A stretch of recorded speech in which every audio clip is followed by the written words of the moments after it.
800 megawatts ప్రాజెక్ట్ని పూర్తిగా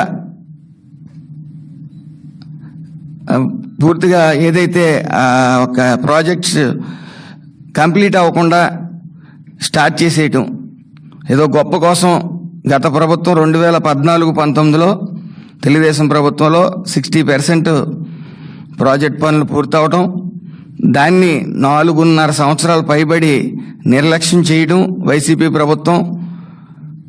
తర్వాత హడావిడిగా ఎలక్షన్ ముందు 70% కంప్లీట్ అయిన ప్రాజెక్ట్తో స్టార్ట్ చేసేయటం. దీనివల్ల ఆ నిర్లక్ష్యం వల్ల, పూర్తిగా కంప్లీట్ చేయని ప్రాజెక్ట్ వల్ల మరి ఒక వ్యక్తి చనిపోయాడు.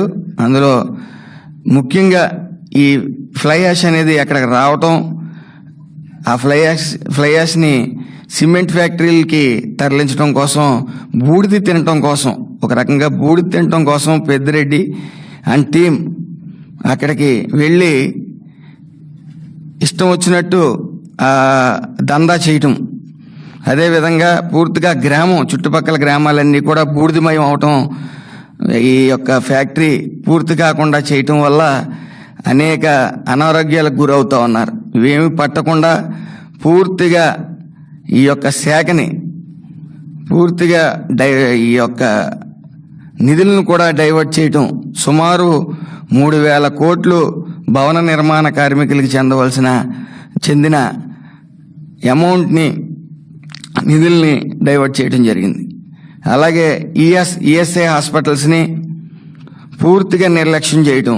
అక్కడ ఇంచుమించు 450 కోట్లు వస్తే సెంట్రల్ నుంచి శాలరీస్ నిమిత్తం 100 కోట్లు, మెడిసిన్ నిమిత్తం 60 కోట్లు మాత్రమే వినియోగించి 300 కోట్లు మళ్ళీ వెనక్కి సెంట్రల్కి వెళ్ళిపోయే పరిస్థితి ఉందంటే ఎంత నిర్లక్ష్యం చేశారనేది మనకు తెలుస్తూ ఉంది.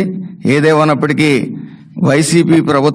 వైఎస్ఆర్సీపీ ప్రభుత్వం పూర్తిగా ఈ ఫండ్స్ని తినటం కోసం, ఈ యొక్క ఫ్యాక్టరీస్ని బెదిరించి, ఏదైతే థర్డ్ పార్టీ ఏజెన్సీస్ ద్వారా బెదిరించి ఈ ఫార్మాలిటీస్కి అలవాటు పడిపోవటం, అధిక మొత్తంలో అవినీతికి పాల్పడటం జరిగింది. దాని ప్రభావమే గత 15 రోజుల నుంచి ఈ 4 ఇన్సిడెంట్లు ప్రమాదాల్లో జరగడం జరిగింది. కాబట్టి ఇక్కడి నుంచి ఈ సేఫ్టీ ఆడిట్ అనేది సాంకేతిక నిపుణులతో పర్యవేక్షణ చేయడం జరుగుతుంది. ఎక్కడ ఏదైనా సరే ఈ రూల్స్ని అతిక్రమించి కానీ, ఏదైనా పర్మిషన్స్ లోబడి కానీ, పర్మిషన్స్ లేకపోవడం వల్ల కానీ అక్కడ ఏది కనిపించినా సరే కఠిన చర్యలు తీసుకుంటామని, దానికి రివ్యూ అతి త్వరలో పెడతాం అధికారులందరితో కూడా. ఈ వైఎస్ఆర్సీపీ ప్రభుత్వ పాలనలో ఈ అక్రమాలు, ఈ యొక్క ఫార్మాలిటీస్కి అలవాటు పడిపోవడం, థర్డ్ పార్టీస్ని గ్రిప్లో పెట్టుకున్న అధికారులు లంచాలకు అలవాటు పడటం జరిగింది.